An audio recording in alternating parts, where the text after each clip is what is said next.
Good afternoon, everyone. Welcome to my speech on Beyond the Core, the Magic of Product Ecosystem. My name is Gokul Muralidharan, and I work as a senior product manager at FieldNation. I've been in tech industry for 15 plus years now, and I'm very passionate about the product, technology, and agile methodologies. I am very enthusiastic about the public speaking, an active member of Goal Getters Toastmasters, and I have served as area director and club president. And I'm also actively participating at the Twin Cities product movement. And if you are into badminton, table tennis, or tennis, hit me up. I would like to play. I am actually part of a club that plays in the Hopkins region. Please take a moment and take up your phone and scan the QR code through your LinkedIn app over there to connect with me. And I'm always happy to engage in discussion, share my experience and thoughts on the learnings on product, and eager to learn from your experiences as well.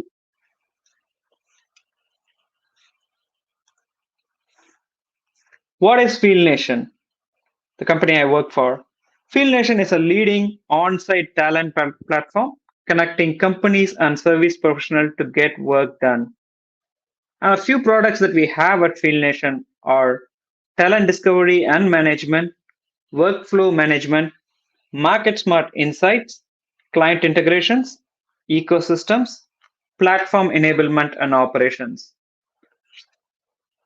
We have been here for now 10 years, part of Minneapolis and ever growing company.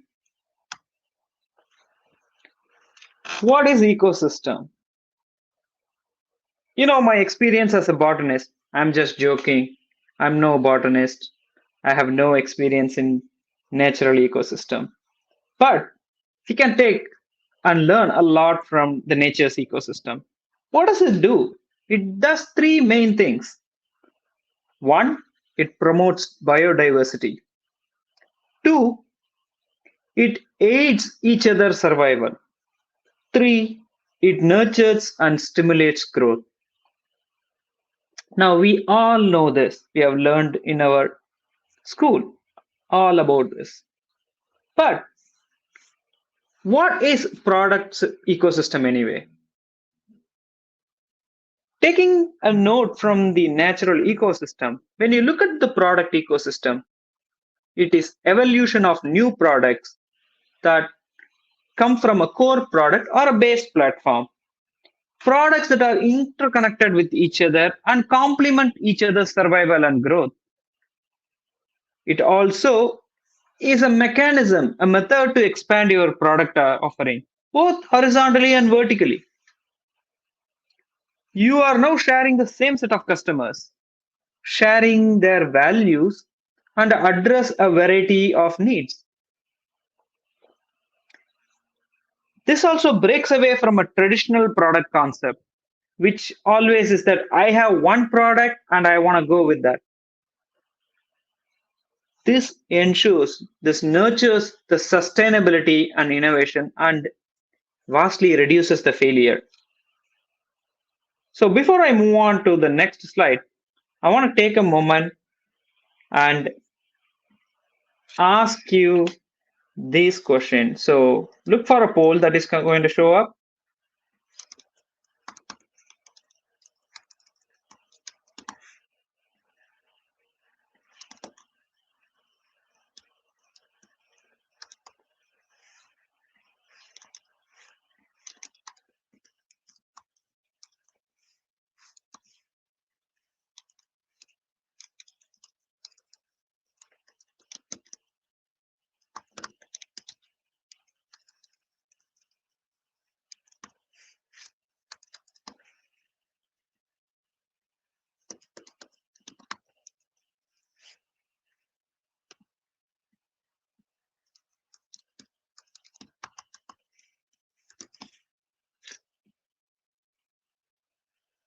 I truly appreciate if you can take a moment and answer the poll that just on it. You can see that show up on the Under the session and right hand side, you will see polls.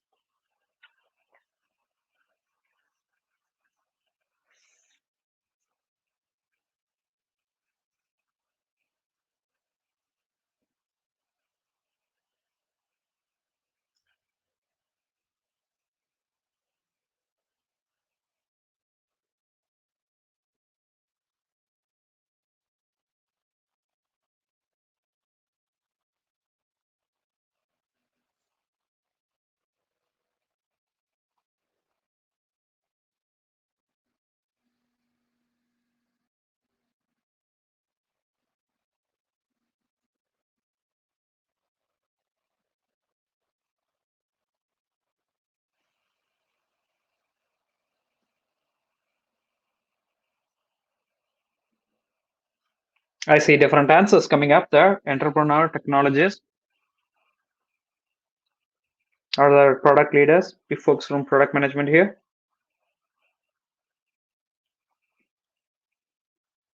As I discuss further along, please feel free to type in on the chat over here, ask me of any questions, and we can certainly have that discussion.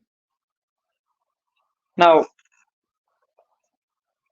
product ecosystem again, to recap what I just said, really helps you to expand your product. And when does an ecosystem really makes sense?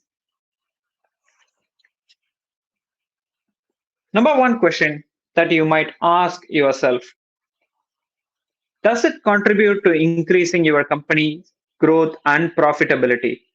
Why does that matter? Because it helps in higher evaluation of your company. You can expand the market share of your product through it. This is going to ensure a long term success of your company. And that is very significant. As a new startup or a company that has core product, a well established product, but looking for avenues to go beyond what you are offering your current customer or increase the wallet share, these are very important. And that attributes to the second question: does it contribute to increase retention and growth of your customer base?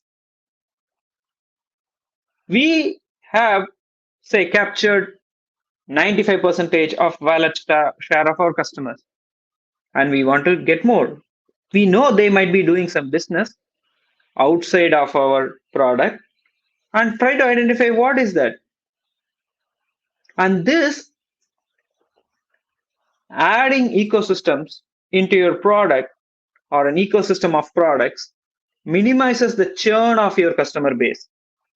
If you have a single product, it makes very easy for the customers to switch to your competitors, switch for an alternative product. But when you have an ecosystem of product that connects and works well with each other, it is very difficult to go away from it. This means that you have an increased stickiness and customer loyalty towards your product. And that is very, very difficult to establish. The third point there is it captures more wallet share and spend from your customers. They're going to come back and use your product more and more, use more services in your product. That means they are spending more into your product. Does it contribute to company's core value proposition? Why does that matter? You don't want to expand your ecosystem of products that is totally irrelevant to your core value proposition. You got a customer base. The customers are coming to you for a particular value proposition that they see fit in your product. They are there for that reason. And it is very important when you expand your product ecosystem, you take this into consideration. Does it make sense? If you are in a business of in our case, field services, we don't want to go out and do content management. That's not our business.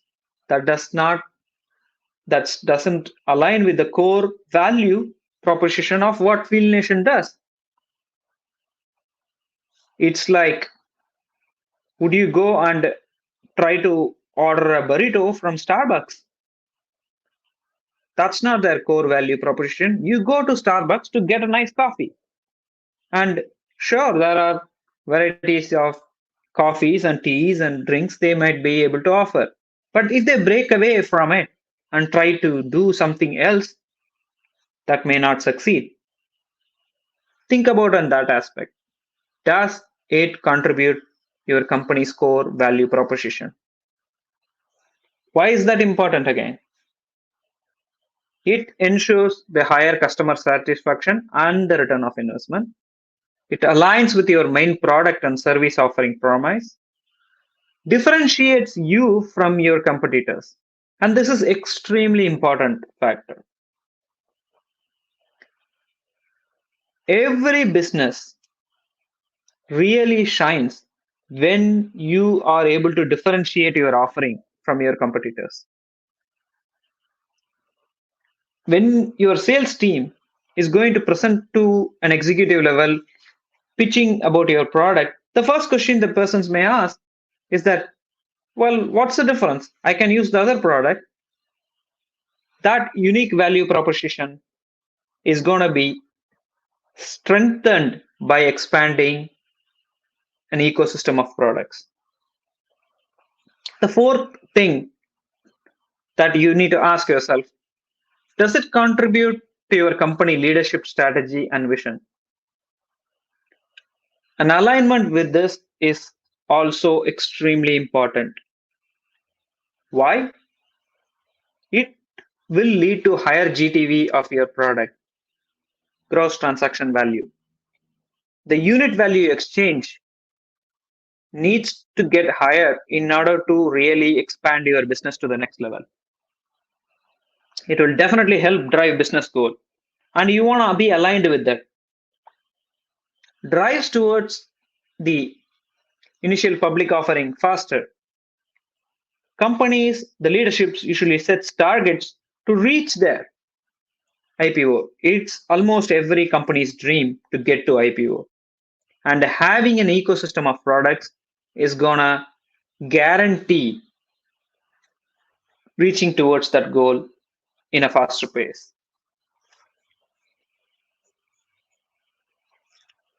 And at this time, I would like to do another quick poll.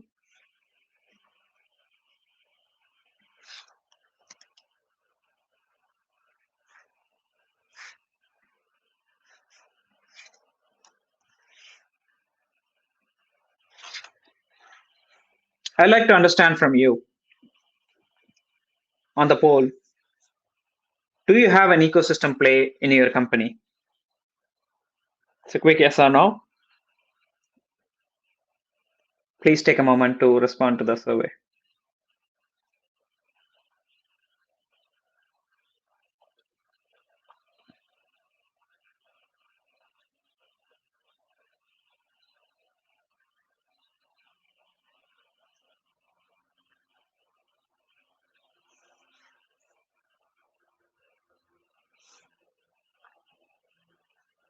Right, I'm seeing the results. I see some main yeses, so some few people have an ecosystem play. I also see a no.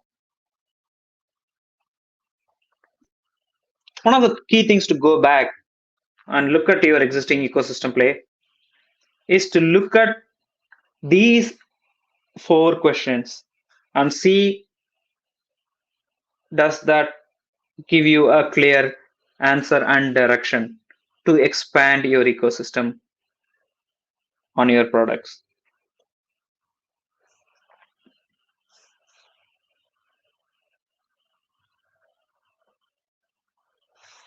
Let's look at the vision statement of the Field Nation's ecosystem. Increase network transaction value by offering a range of third party products as part of Field Nation ecosystem to complement all field service needs.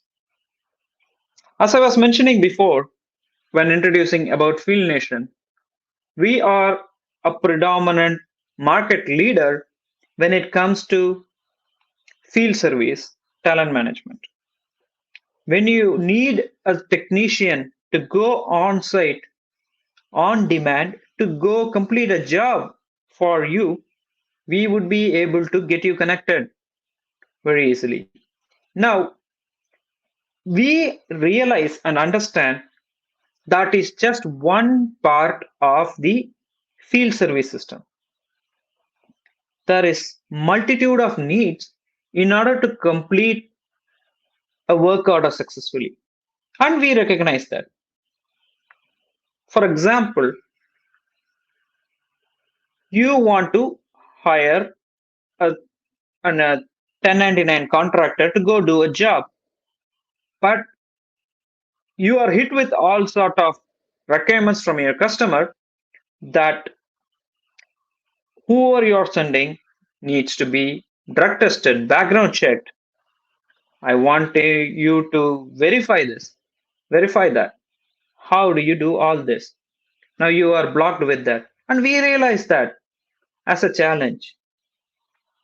And that in itself is an ecosystem product from Field Nation that allows you to verify a person's credentials through our partnership ecosystem.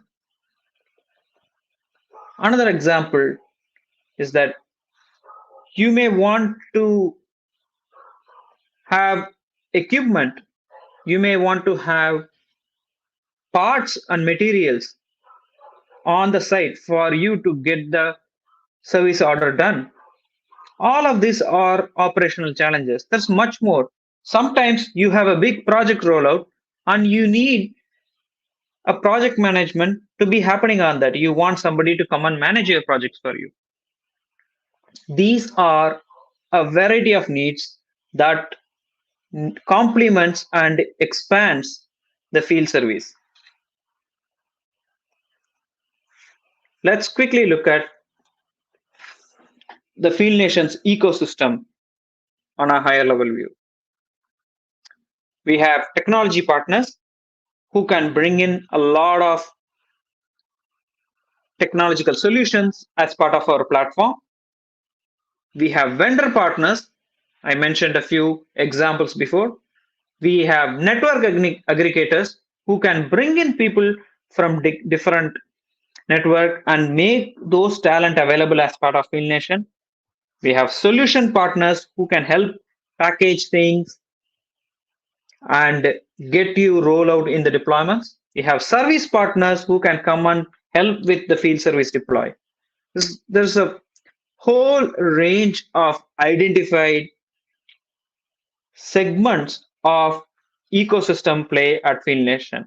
And we are constantly working on expanding our ecosystem into these areas and strengthening our marketplace more dominant day by day. This is making Field Nation to become a market leader in this segment. And this is an important exercise you should also do when you are going to expand an ecosystem of product. Take your core product and start looking at all the items that your customer would need. Which are the segments that you want to focus on? Look at that, categorize them, and then start listing down what are all the items that are required underneath that. That would give you a good direction on how to go about it. I would like to start with this. Think product ecosystem and not individual product. Why is that important and what is the difference? Product ecosystem means there is a very nice transition between product, core product, and the ecosystem product. They talk, collaborate, function, target the same segment of customers. They improve the value of the core product dramatically or drastically. Individual products are thought in such a way that, oh, I have a product A, I'm going to give to my customers. Let us come up with a new product and we are going to completely branch out and have it totally isolated. Will not be any connection between product A and product B that is coming out of my organization. What benefit that is going to give? You are now going through the entire cycle of not tapping into your existing set of customers. They like your product, they are they like your user experience, they are using it every day. Why not add on to it? It may be a standalone product, but built in such a way that it is nicely and seamlessly integrated into your core product. That way, it functions in unison, gives a unified experience. Now, what are the problems you would be solving through ecosystem? There are three main topics I would like to touch base on. Disintermediation. What does that mean? Let's say a customer comes in and uses your product to achieve a particular activity. Let's take Field Nation itself for an example. They come to Field Nation to source a talent, a service technician, for going and doing an installation on a work order that they have on their end client location. And they have this additional needs. I want to verify this person is legit. I want to verify his thing. If we tell them that, that's not what we do, go to somewhere else and do that operation. Now, that means that they have to civil seat, go to some the system, process all that, try to maintain all this. Now it's a double work. And this is where the churn of the customer really comes in. The adoption will slow down because they have to, in order to adopt your product, they have to do more work than they used to doing. They would probably think, I think I'm better off doing it on my own, directly myself. Why should I use this? If you bring all that in one cohesion, that enables customer to use your product more. And you may be asking it, why? Why is that? One of the benefit of that disintermediation is you are cutting down the middleman. You are unifying all the services into your solution. That means that you now can share the benefit.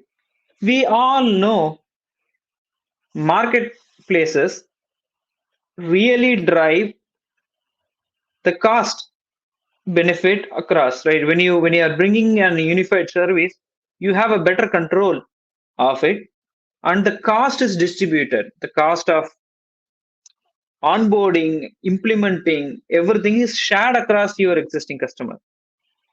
So you would be able to offer that solution at a better cost.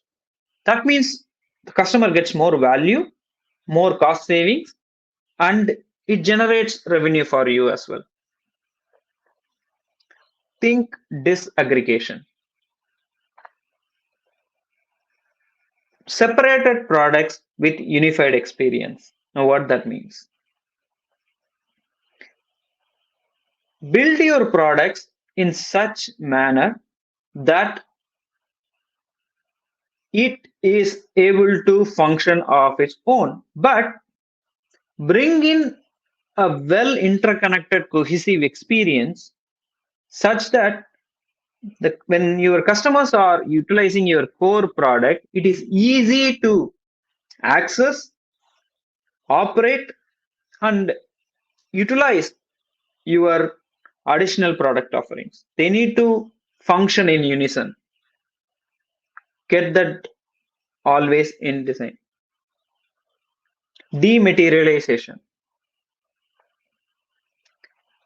unified data collection, and enhanced product experience. Why this is important?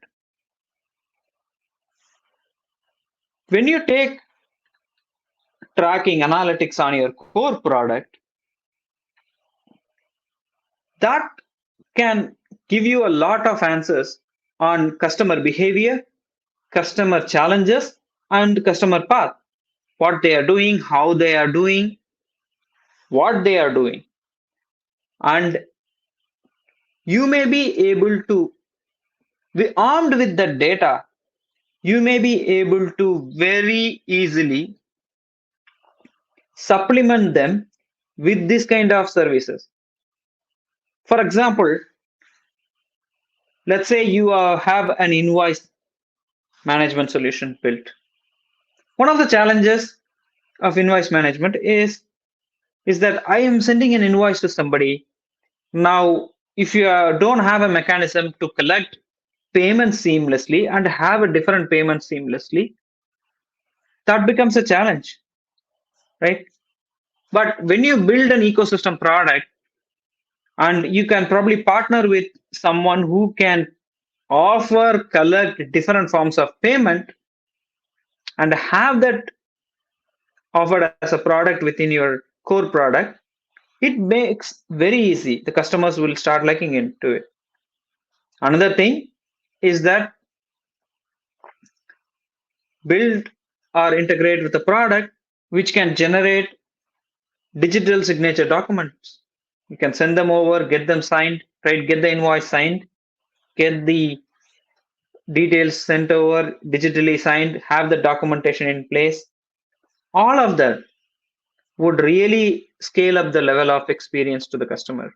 This is what we need to think about. And unified data collection really means is that when they do a certain action, based off that, you can prompt them to use the other products and enhance the product experience. You can really understand where the pain points are.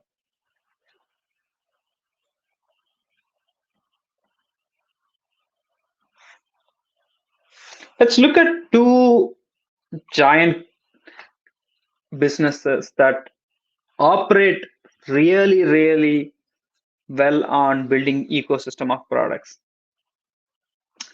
We have here Google versus Apple. Now,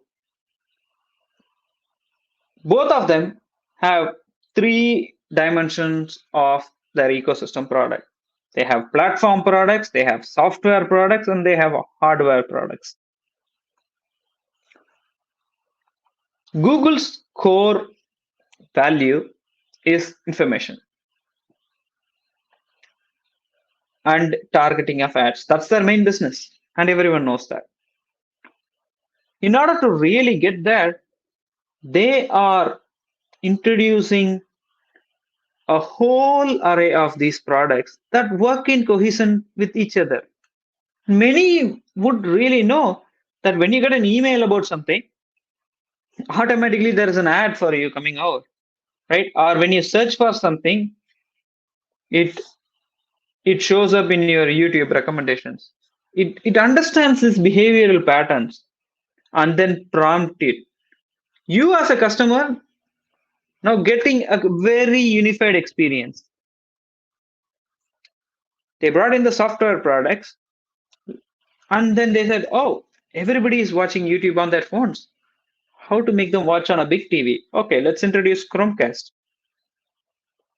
They know to tap into that market very well and they keep the customer base. Once you are in, you have Google Home, you have Chromecast, automatically you would gravitate to buy the next Google device, or you are forever into the Google's ecosystem. You're no longer going to disconnect your Gmail. You are into it.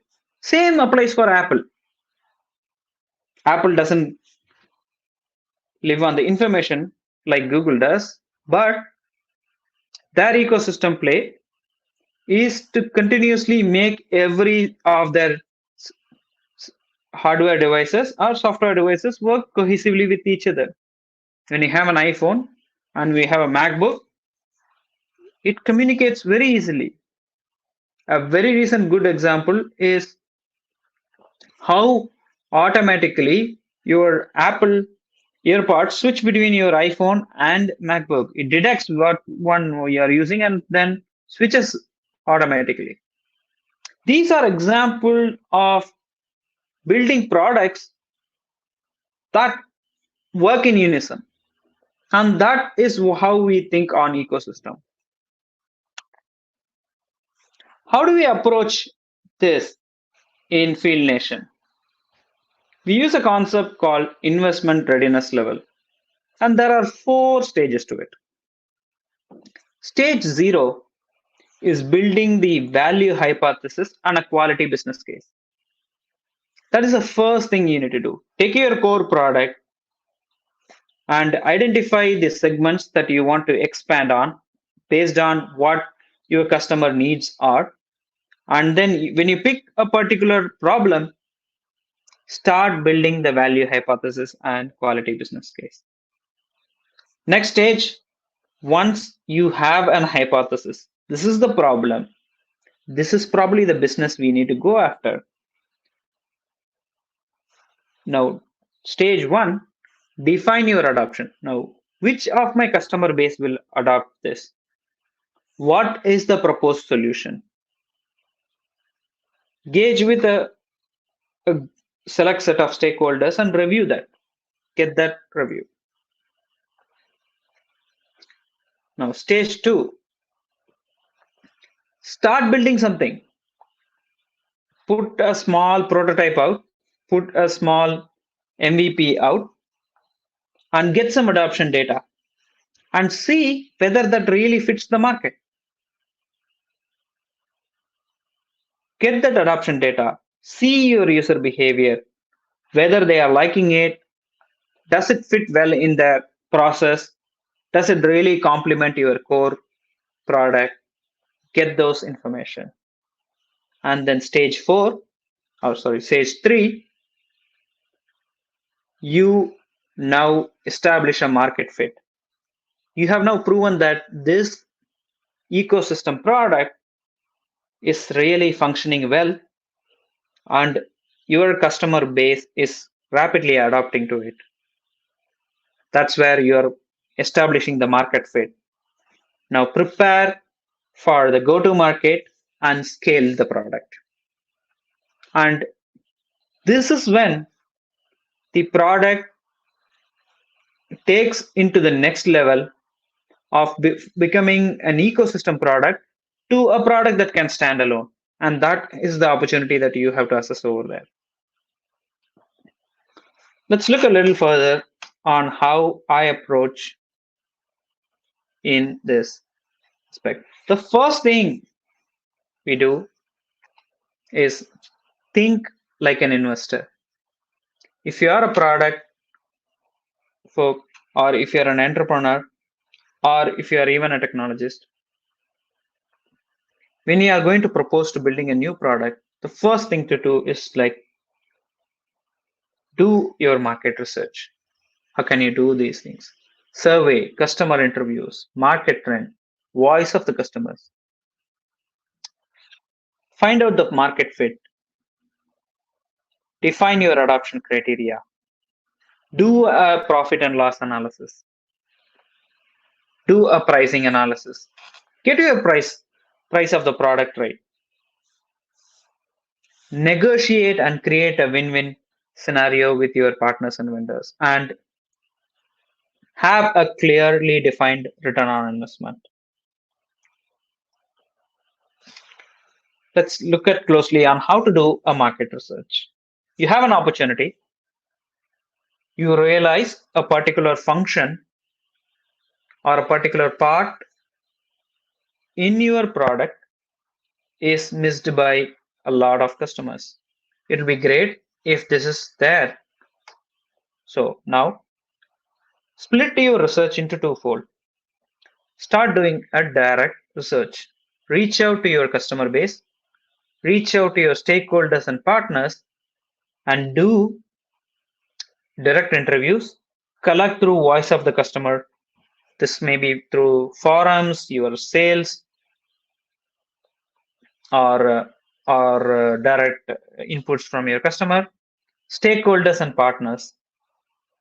See who else is playing in that same space. Reach out to those people and start having interviews and discussions on how to approach that. What are they doing? What is their offering? How they are having. Indirect method, or go do a market analysis. This can be sent out surveys, engaging a research firm. Another way is look at your application data using analytics, using a whole array of data methods. See where the users are stuck, where they are having challenges. See if you can identify a pattern and see what are the operations that they are doing manually. And that is going to give you an answer on what is your next ecosystem play. Operate like a CEO. It is very important that you build a clear hypothesis and business case and refine your strategy, both the short term and long term. I say that because smaller wins will lead you up for the longer term strategy win.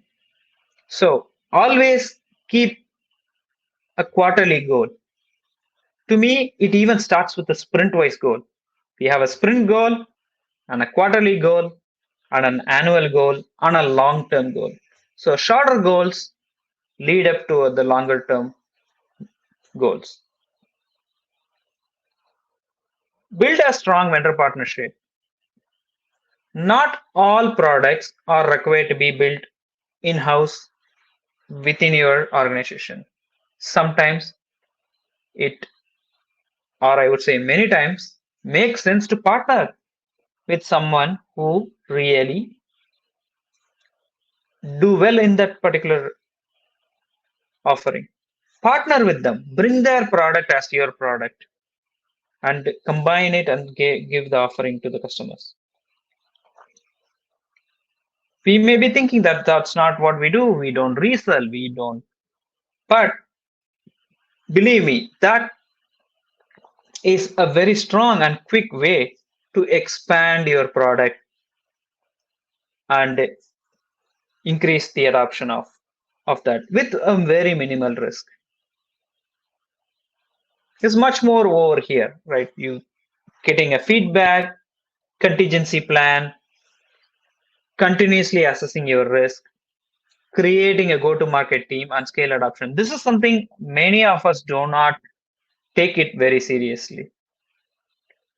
Every single product that you are going to launch, keep in mind on forming a go-to-market team. A go-to-market team is to be composed of every single representation from your organization. That could be marketing, sales, accounting, customer success, engineering, legal, or even support, right? Every single organization should have a place in that go to market team. And you are now getting a full, well thought through product in front of your customer. And that will really help you steer the adoption. Establish a clear market fit and seek more investment to scale and refine.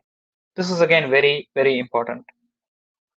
If you go and ask somebody that, we're going to build this ecosystem product, we're going to partner with them, bring that, all that, give me $1 million.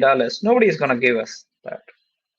It is very, very important that we establish that market fit. Go back with the data. And that means that when you are going to build your hypothesis and business case, you have what market fit things that you want to establish in your mind very clearly. Lean Canvas is a very, very effective tool to go after it. You are defining all of these items in building your business case. And this is going to be very key for you to track all those stuff that I just said before. And that's going to be a very clear factor in taking your product to the next level. The next one is define your profit and loss. We all build products to really increase the profitability of our company. Now, what are the things that you need to take into account? Your core product's annual GTV. Identify the percentage of customers who will use your new ecosystem product. Percentage of the GTV share by the line item 2. Say if you say there is 30% of your customers will use your new ecosystem product, what might be the revenue share they will bring? What is going to be your take rate? If you are partnering with somebody and a partner comes and says that, okay, we will be able to offer this solution, but this is the cost. How much markup are you going to do? Or are you going to have a take rate negotiation between you and the vendor? Build a growth model based on your product GTV on the take rate. So base it off that. If 30% of my customers is going to use this product, and if they are going to spend, for example, $10 and my take rate is 30%, you get $3 for every time they spend something. Think about that, build that. Take the expenses, your cost of development, marketing, onboarding into account. Then compute your net profit or loss. Now, another thing I learned is that it is important to extrapolate your return on investment over the years.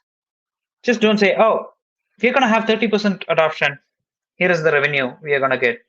Well, think about how it will increase year over year, how the adoption will scale, and also how it is going to get your return on investment. Maybe you might be in the loss in the first year, second year may get the profit, but look at least 5 to 10 year plan. Pricing it right is very important, and I'm a big fan of Van Westentrop model. You ask these 4 important questions to your customer. At what price would you start to question this product's quality? At what price do you think this product is starting to be a bargain? At what price this product begin to seem expensive? And what price this product is for too expensive? Now give them the options. Let's say if you are going into, say, your product, subscription product, for example, say the subscription product cost at $100 a month. Ask them, at this is the cost we are going to offer, and ask these 4 points, and they will say, no, it's too high, right? We will pay $50. $50 is acceptable. $100, no, it's too high. Maybe $8 is acceptable. And you will see that point. And the graph here explains that. There's a big article about it. Go look it up. But that particular mechanism really ensures that you are pricing your product right. Why I am emphasizing on this particular point is that they're already paying for your core product. And now you are going to introduce an additional ecosystem product and ask them to pay more. And that is going to be a challenge. And pricing it right ensures the success of that particular product. You have to execute like a startup, and that is very, very key for expanding ecosystem.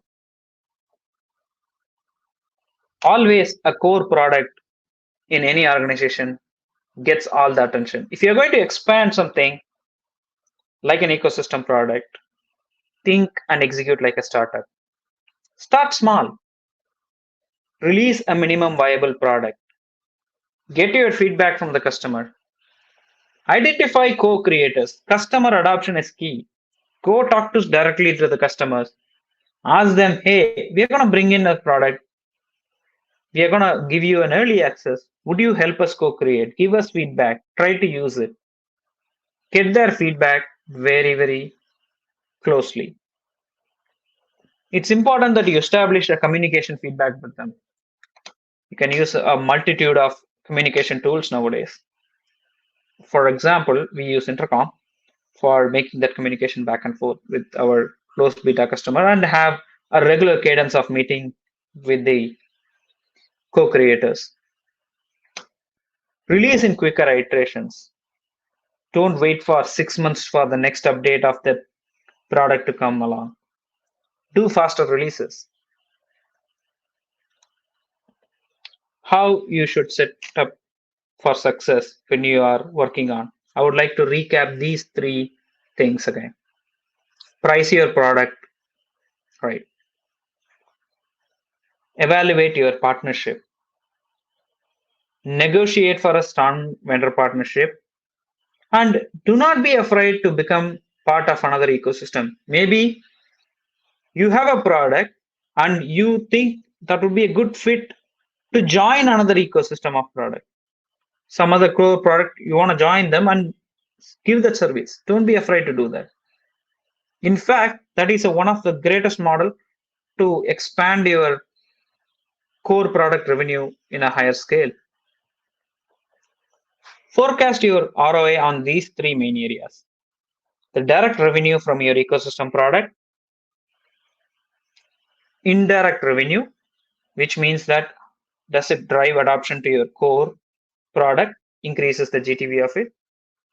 Residual revenues, if you are bringing in a new product that brings in, say, additional implementation costs or any other things, think about those aspects of it.